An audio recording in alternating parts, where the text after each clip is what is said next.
សួស្តីបងប្អូនថ្ងៃនេះគឺយើងនឹងរៀនអំពីរបៀបនៅក្នុងការបង្កើត P chart បែបនេះជាមួយនឹងគ្នាហើយខ្ញុំចង់ជម្រាបបងប្អូនថា P chart នេះគឺមានប្រយោជន៍កាលណាយើងចង់មើលឃើញពីទំនាក់ទំនងរវាង segment ឬក៏ piece មួយនេះ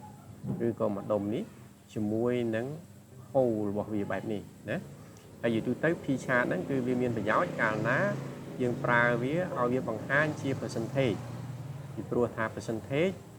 កាលណាវាបង្ហាញ percentage តួលេខវាតិចហើយយើងអាចមើលឃើញ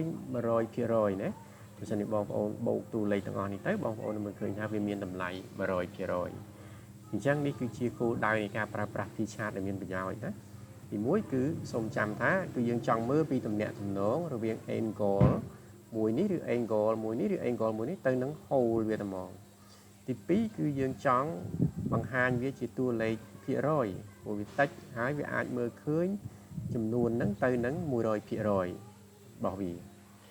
ហើយដើម្បីបង្កើតវាបានជាដំបូងគឺខ្ញុំបិទវាសិនហើយយើងនឹងទៅបង្កើតវាទាំងអស់គ្នាជាមួយគ្នាពីដំបូងមកណាឥឡូវខ្ញុំបិទវាសិនខ្ញុំអត់ save វាទេខ្ញុំបិទវាចោលឥឡូវវាបិទហើយអញ្ចឹងមុនដំបូងបំផុតបងប្អូនចង់បង្កើត P chart គឺបងប្អូនត្រូវ connect tableau របស់បងប្អូនជាមួយនឹង data source បងប្អូនសិនឥឡូវ data source របស់ខ្ញុំគឺមានទម្រង់ជា Excel ណាអញ្ចឹងខ្ញុំ connect វាមកឥឡូវ tableau របស់ខ្ញុំកំពុងតែ connect ជាមួយនឹង data source របស់ខ្ញុំហើយវាត្រូវការពេលបន្តិចដើម្បី connect បាទឥឡូវវា connect បានជោគជ័យហើយអញ្ចឹងនេះគឺជាឈ្មោះនៃ tape នៃ file របស់ខ្ញុំ Excel file របស់ខ្ញុំហើយក្នុង Excel file របស់ខ្ញុំមាន3 sheets ហើយ sheet នីមួយៗមានទម្រង់ជា table ណាយើងមើលសញ្ញានេះយើងដឹងថាវាមានទម្រង់ជា table ឥឡូវនេះខ្ញុំចង់យក table មួយឈ្មោះ orders យកមកមើលដើម្បីបង្កើតជា P chart របស់យើងណាអញ្ចឹងខ្ញុំចាប់យកតែ order មួយមកឥឡូវយើងបាន order មកហើយតែមិនទាន់ជោគជ័យទេនេះជោគជ័យហើយគឺកាលណាយើងចាប់វាយកមកដាក់ទីនេះហើយ data grid កន្លែងនេះវាបង្ហាញពីទម្រង់នៃ table របស់យើងពេញលេញនៅត្រង់កន្លែង data grid បែបនេះទើបយើងរាប់ទុកថាវា success ណាឥឡូវវាមិនទាន់ success ទាំងស្រុងទេនៅតើវាដើរចប់សិនណាឥឡូវវាដើរចប់ហើយណានេះគឺជា heading របស់ column មួយនៃ table របស់យើងហើយនេះជា data ដែលយើងបញ្ចូលនៅក្នុង column នីមួយនៃ table របស់យើង orders នេះណាបន្តមកទៀតឥឡូវខ្ញុំចុចទៅលើ sheet នេះឥឡូវវាកំពុងតែដំណើរការបាទជាដំបូងមុនពេលដែលយើងបង្កើត P chart គឺយើងមកមើលកន្លែង max card នេះសិននៅកន្លែង max card នេះក្រោម max card នេះមានពាក្យថា automatic អញ្ចឹងបងប្អូនคลิกសញ្ញានេះមកបន្តមកទៀតបងប្អូនរកមើល P chart របស់យើងคลิกទៅលើវាណានៅពេលដែលយើងคลิก P chart បែបហ្នឹងគឺកន្លែង angle នេះវានឹងបង្ហាញកាលណាមិនមែនជា P chart ឧបមាថាជា bar chart ចុះគឺ angle វាបង្ហាញទេព្រោះ bar chart វាមិនមាន angle ទេណាវាមានតែ axis និង axis និង don នេះអញ្ចឹងយើងរើសយក P chart ម្ដងទៀតពេលដែលយើងរើសវាហើយឃើញ angle វាបង្ហាញទេបាទឥឡូវតើយើងចង់ឲ្យ P chart ហ្នឹងបង្ហាញពីអីឧទាហរណ៍ក្នុងករណីនេះខ្ញុំចង់ឲ្យ P chart ខ្ញុំបង្ហាញពី segment អញ្ចឹងខ្ញុំចាប់យក P chart មកខ្ញុំដាក់នៅកន្លែង color នៅពេលដែលខ្ញុំដាក់ color P chart របស់ខ្ញុំវានឹងបង្ហាញនេះsegment របស់ខ្ញុំណា segment របស់ខ្ញុំពេលនេះគឺមាន3 angle 1 angle 2 angle 3 angle ណា angle តិចពេកអញ្ចឹងបើយើងចង់ទូចពេកអញ្ចឹងយើងចង់ប្រេធំយើងមកកន្លែង standard នេះមកហើយយើង click កន្លែងនេះមួយហើយយើងចុចកន្លែង anti view ណាពេលដែលចុច anti view វានឹងរីកធំណាអញ្ចឹងយើងឃើញហើយណានៅក្នុង P chart ដែលបង្ហាញពី segment របស់យើងនេះ segment របស់យើងមាន3 angle angle ទី1គឺ consumer ទី2គឺ corporate ទី3គឺ home office ខ្ញុំរាប់1 2 3គឺដោយសារពីក្រោមមកលើទេណាប៉ុន្តែបងប្អូនពិនិត្យមើលណា P chart របស់យើងនេះ angle នីមួយៗរបស់វាប៉ុនគ្នាមូលហេតុដែលវាប៉ុនគ្នាពីព្រោះអីវាអត់តាន់មាន measure ដើម្បីកំណត់អំពីទំហំនៃ segment នេះនៅឡើយណា ចឹងយើងត្រូវការ measure មកកំណត់ទំហំ segment នេះបានវាបង្ហាញធំឬតូចឥឡូវ measure របស់យើងកន្លែងនេះខ្ញុំចង់ជ្រើសរើសយក cell ណាគឺជា measure ដើម្បីកំណត់អំពី size ពីទំហំអញ្ចឹងខ្ញុំគ្រាន់តែចុចទៅលើ cell នេះមកចុចវាជាប់ទាញវាមកដាក់ទៅលើ size ពេលដែលយើងដាក់ទៅលើ size បងប្អូនឃើញឥឡូវ segment ឬ angle នៅក្នុង measure របស់យើងបដូរហើយមានធំមានតូចណាវាអាស្រ័យទៅតាមទំហំនៃ cell ឧមាធំជាងគេទំហំ cell នេះវាជាង1លានបន្ទាប់ពីជាង1លានមកគឺទំហំ cell វា700000នៅពេលដែលទំហំ cell 700000វាទូចជាង1លានអញ្ចឹង angle នេះវាទូចដែរហើយទូចជាងគេបំផុតហ្នឹងគឺទំហំ cell របស់ home office ដែលមានត្រឹមតែ420,000ណាអ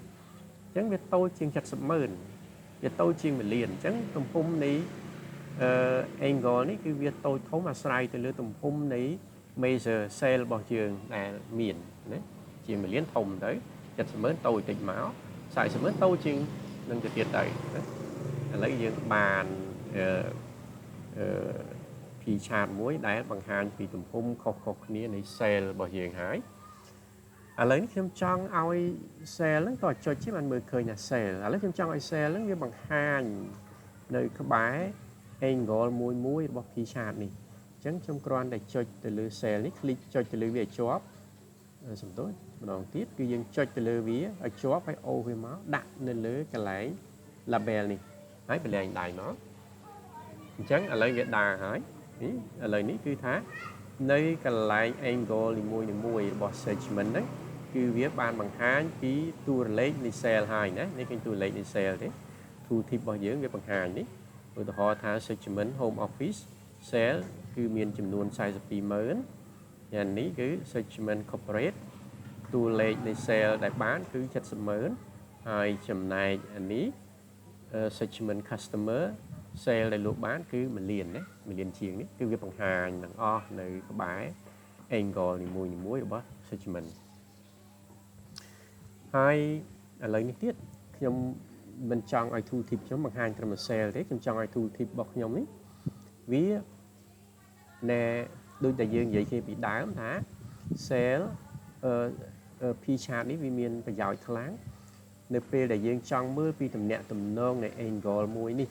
ទៅនឹង whole នៃ P chart នេះណាប៉ុន្តែបើសិនជាយើងមើលតួលេខនេះគឺយើងអត់ឃើញ 100% ទេតួលេខនេះធំណាស់តើយើងបូកបានគ្រប់ 100% ណាអញ្ចឹងវាពិបាកសម្រាប់យើងដូច្នេះលេខនៅក្នុងការប្រើប្រាស់ P chart នេះជាទូទៅគេច្រើនប្រើវាជា percentage ណាឥឡូវនេះតែយើងធ្វើម៉េចដើម្បីឲ្យយើងអាច convert លេខនេះទៅជា percentage បាននៅក្នុង tableau គឺស្រួលទេអញ្ចឹងអានេះមិញវាបង្ហាញតួលេខ cell វាបង្ហាញនៅពេលដែលយើងចាប់ cell នេះយកមកដាក់នៅលើ label ឥឡូវយើងគ្រាន់តែត្រឡប់មកមើលនេះ label cell នេះហើយ click ទៅលើសញ្ញានេះមកវានឹងចេញណាបែបនេះហើយបងប្អូនជ្រើសរើសពាក្យថា quick table calculation ហើយបន្ទាប់មករកមើលកន្លែង percentage of total ហើយ click លើវាទៅណាคลิกលើវាបែបហ្នឹងទៅឥឡូវឃើញទេបងប្អូនឃើញវាបង្ហាញជាលក្ខណៈ percentage ហ្នឹងណាហើយ 18.7% អានេះ 50.56% ហើយនេះ 30.74% ណាអញ្ចឹងបើសិនជាបងប្អូនយក30ពង18បូក50បងប្អូននឹងឃើញ 100% ណាអញ្ចឹងយើងអាចនិយាយបានទៅស្រួលថាណាបើសិនជាយើងមើលទៅលើ home office គឺលក់បានតែ 18% ទេចំណែកបើសិនជាយើងមើលទៅលើ segment customer គឺគាត់លក់បានច្រើនជាងគេលក់បានរហូតដល់ 50% ណោះ 50% ជាងណាគឺ 50.56% ណោះបើប្រៀបធៀបទៅនឹង 100% នេះណាគឺនេះគឺធំជាងគេអញ្ចឹងវាស្រួលមើលបែបហ្នឹង P chart អញ្ចឹងបានគេបង្កើត P chart ដូចជំរាបខាងដើមទី1គេច្រើនប្រើវាជា percentage ដើម្បីមើលឃើញ 100% ហើយប្រៀបមើលឃើញ 100% ហើយអាចមើលឃើញពីទំនាក់ទំនង50 30ឬ18នេះទៅនឹង 100% ហ្នឹងបានស្រួលណាឥឡូវយើងមើលពីដែលខ្ញុំដាក់កន្លែងនេះ tooltip របស់ខ្ញុំវាបង្ហាញ 18% ពេលខ្ញុំដាក់កន្លែងនេះ tooltip របស់ខ្ញុំវាបង្ហាញ 50% បើខ្ញុំដាក់កន្លែងនេះ tooltip របស់ខ្ញុំវានឹងបង្ហាញ sale ណែ 30% អញ្ចឹងឥឡូវខ្ញុំចង់មើល profit មួយទៀតណា bây giờ trong mưa profit một tiết dương còn đá Scott màu xuyên ở chóp từ lừa này nhờ profit đi tới phải ô về nhớ đặt vào lừa là bè chảy máu chẳng bữa bong phôn đặt ở đây nhờ màu này lên đấy hình thu thì bị bằng hàng đấy profit bán nè học sập toàn bị rồi cái sự muốn được về đấy miền xe bán nè xe bán là này nhớ sai sập pin lớn bốn con của mùi đôi hà sập bảy nhé nhé thì tránh việc bằng hàng phần đấy lấy phần đấy dương ở trong ao profit đi việc bằng hàng chỉ mùi đừng bị rồi nè cao thế vì Việt Nam ao miền ca trả lòng đấy tránh dương ai chập cho profit đi trên vì cả lại là bé do mà đại angle vậy thế nhưng do mà đại angle vậy đại angle những bạn này nhé chẳng viên đây tài xe đấy bằng hàng đọc 7 phía rồi 20 phía rồi 30 phía rồi hay bị dương trong mưa profit dương pra thu thịp ní đại bị lời về tới cười nhé thu thịp bằng hàng như ní profit và phần này đấy xe và phần đấy hay bật kịch chi percentage này xe cứ và phần này việc bằng hàng chẳng nữa đấy bạn hay bà sân như bong ôn chọn ở searchment này việc bằng hai này lên xe đi một chiếc bong ôn còn tái chắp searchment đi cho control chốt chắp ô với nó đặt đây là bè đi một cái thế chẳng đây là cái này thì chat bảo dưỡng viên bằng hàng home office bằng hàng corporate hay là bằng hàng customer nhé ở con tràn này đâyคือ chia ระเบียบ ដែល bằng hàng những vì thu thịp ពី របៀប បង្កើត ពី chat ហើយ នឹង របៀប យើង convert នឹង តួលេខ ឲ្យ ទៅ ជា percentage ហើយ នឹង ពី របៀប ដែល យើង បង្ហាញ thu thịp ណាសិននេះបងប្អូនគាត់ថាមានប្រយោជន៍កុំភ្លេចជួយ like ហើយនឹងជួយ subscribe ខ្ញុំមួយផងអរគុណច្រើនជួបគ្នានៅមេរៀនក្រោយជាបន្តទៀតអរគុណ